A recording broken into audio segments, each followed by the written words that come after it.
Hey everybody, it's Jason. I'm back with another video.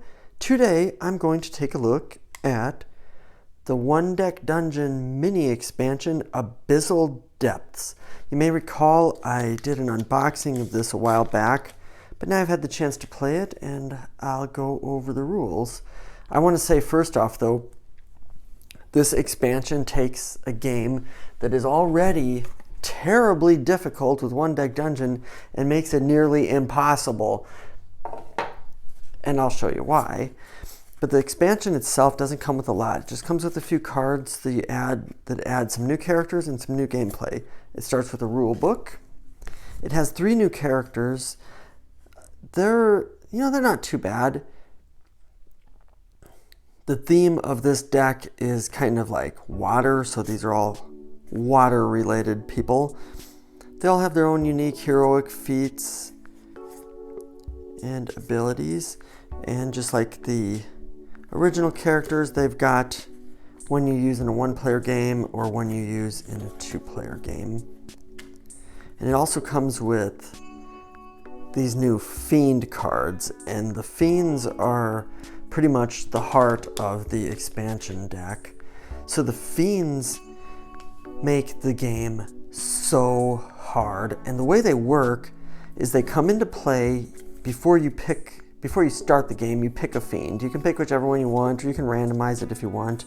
They have they have one side for quote easy and the flip side with the 2 skulls for hard. I'm just assuming that's maybe for 1-player versus 2-player. They come into play with the game and they have these levels. They start on level 2 here. So while you play, everything on level 2 and below it are in use. And when you descend in the dungeon, you move the cursor up. You can use whichever way you want to mark that. I'll show you in a minute. But so when you start the game, you immediately have these 2 abilities hurting you. So on this Fiend, for example, you lose a life every time you take a skill as loot, and every time you lose a life, you spend a time counter. They all have their own ones. They're really difficult, and you can fight them, but when you fight them, you don't kill them, you only move them down a level. And the way you fight them is during regular play. If you have any extra dice, or it doesn't have to be extra dice, any dice you want that you can place on these spots, that's how you encounter the Fiend. And when you encounter it, by filling up all the dice squares, you get these special items. So if you were fighting this Fiend, you would get a heroic dice with a value of 3, an attack, an agility, and a spell with a ability or a roll of 3 also. And the nice part is if you're on dungeon level 2, you'd get it twice. If you're on dungeon level 3, you'd get it 3 times. So it is cool if you can beat them. The problem is you can't beat them because any dice you place on these stay there. So throughout the game, you may run out of regular dice in your dice pool. And when you descend into the dungeon, the slate is wiped clean and you have to start over against the Fiend. So it is next to impossible. In the couple of solo runs I did, I couldn't beat a Fiend, and eventually I don't know if I ever even made it past the first floor. And I don't know if I mentioned it, also when you defeat the Fiend, they drop a level. So if you're, on the 2nd level of the dungeon, you have a 3rd level Fiend, you somehow survive all of these things, you somehow defeat the Fiend, it would move down to level 2. And when you get to the boss, the Fiend scatters back off to the abyss, hopefully to never be seen again. So that's all there is to it. We can look at the Fiends real quick. The Endless Kelp. They, I won't read you all the abilities. If you buy this, you can check them out for yourself, or I guess if you're really ambitious, you can pause as I show them here. There we go. They're cool. I love their art, but they're just so hard. So I will now show you how to set up the game with this expansion in play. So as with the regular game, you pick your character, you pick your boss, and now you pick your Fiend. I'll just pick one of the new characters. Let's see what the Witch does. Spend a time to roll 2 heroic dice, or 3 times to roll 3 heroic dice. Discard one of the rolled die, then roll an attack for each odd die in your pool. That sounds super complicated, but it also sounds like a lot of fun, and she's a really balanced character. So we will pick the Witch as our character. For a boss, I think we'll just pick the regular, pick an easy Hydra, the Hydra's Reef. Not that that's super easy, but that's one we'll pick. And I won't go over the regular rules of the game because this is just the expansion, and if you would like to see the regular rules, just click on up there to my other video on how to play this. And I also have another video where I do a solo play, but we'll get it all set up quick. But really, that is all you do to set up. Then you just start playing, and you just have to remember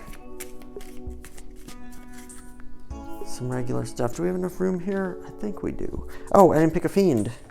Here I am talking about the Fiends, and I forgot to pick one. Let's pick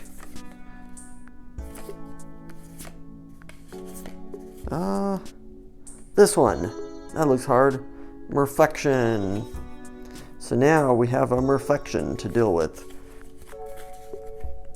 You can mark that Merflection however you want. So it starts on the bubble level 2. And so the 2 things that affect us on this Fiend are you can only convert to heroic dice twice per encounter.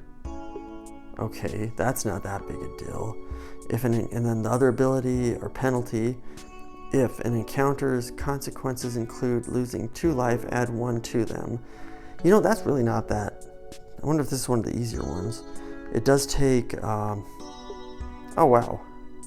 Yeah, this must be one of the easier Fiends. And for defeating it, you get 1 of each and a 6 on the blue. So that's cool. Okay, so we will mark it right there. And now, okay, now we shuffle the deck. I'll just do a couple of rounds and then we'll call it good. Looks shuffled enough. I also have the, is it called Force of Shadows expansion? I just haven't done too much with it yet. Haven't tried it out. So let's lay out the dungeon. That's our first turn, so we lose our 2 time counters to start. There's the deck. Okay, we play the 2 time counters. We explore. That's the end of the first turn.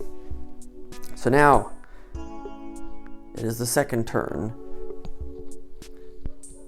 And you start every turn by flipping 2 cards for time counters, and we will explore a room. Whoops. So, explore room, it's a monster. It's a strong monster, but I'm only going to do 2 or 3 rounds of this, so we'll fight the monster anyhow, just to show you how it works with the Fiends in play. Okay, beating that guy will be impossible. Let's just do it anyhow. So we get 2, whoops, 2. Let's roll.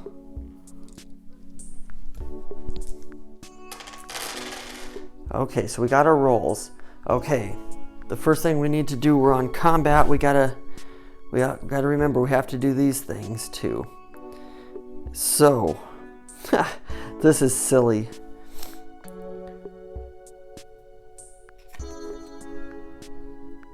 Dodge. Making a heroic dice uses 3 instead of 2. Okay, well, might die on the first battle. Let's put this up here so we don't take that life. Oh man, and that says spend an extra thing per turn too. And we can defeat that one.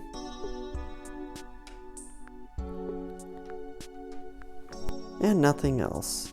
So we can make a heroic dice. It'll take 3, and when you do that, we'll use these because it's the lowest value of your dice. So we would get a heroic dice of a 4 that we can at least use to cover up one of these things, I guess. Oh, wait. Okay, yeah. I thought that would get us enough to cover something else, but it didn't. So we can at least cover that. Wow, and that's it. So we take 2 damage, a 3rd damage, and because of this, we take 1 more damage. We take 2, 3, 4. Seriously, almost died on the first combat. Okay, so that's what those fiends do. I don't like this mechanic on this game that if you...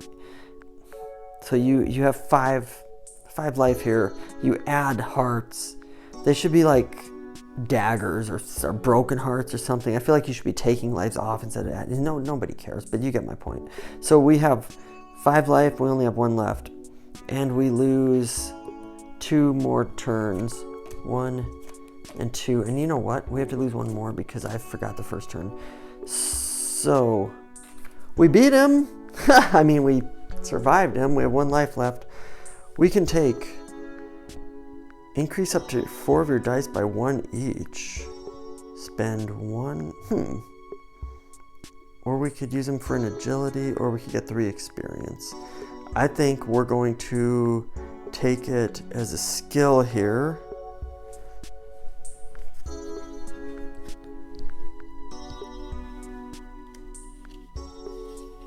Oh, I forgot to do that ability. Reroll up to 2 dice. That doesn't matter. Okay, we'll do 1 more battle and probably die, but let's do it. Okay, the next turn we flip 2 time counters, and because of this sticky surrounding, we actually spend 1 more time counter. You may ask, who cares about time counters? The reason you don't want to use up too many time counters is because when you get to the bottom, you have to descend a level into the dungeon, so it gets harder because it moves down like this. And the longer you're on the floor, the more time you have to grind and get experience and hopefully go up a new level. So we're going to open another door in the dungeon, and we're going to, we're just going to flee that one just for fun. So that's the end of that turn. So we have another turn, we flip 3, and now let's see what's behind this door. It is a trap, or they call it, what do they call it? Not a trap. We can, a peril, I think is what they call it. So we have 2 choices. We can climb around, which would take 11 agilities and 3 turn time cards, or we can try to fight through it, which would take 14 blue ones. Either way, we die, I think, but let's try to just climb around it. So, oh, I forgot about that. Also, yeah, on Perils you can only roll that color. Well, re-roll up to 2 dice or gain a heroic of 3. So we could try to beat it. Why not? So we'll try to do it in agility. We only get 2. And we'll use that inner fire on the, let's see what we roll. Because we could roll a 12, right? We could. We got a 5 and a 3. Well, that's 8. If we gain this, does that make 11? It does. So we actually beat it. If I did that right. So I will just take experience for this, and experience goes here. And, oh yeah, there's a potion. Whoops. Potion goes there, that's right. I'm going to use this potion, heal 3 damage at the start of a turn. So at the next end of the turn, there. We'll do one more battle. So now our choices are explore, encounter that guy, open that door and encounter it or flee, encounter that guy or explore and use 2 more. Let's see what happens. 1, 2, 3.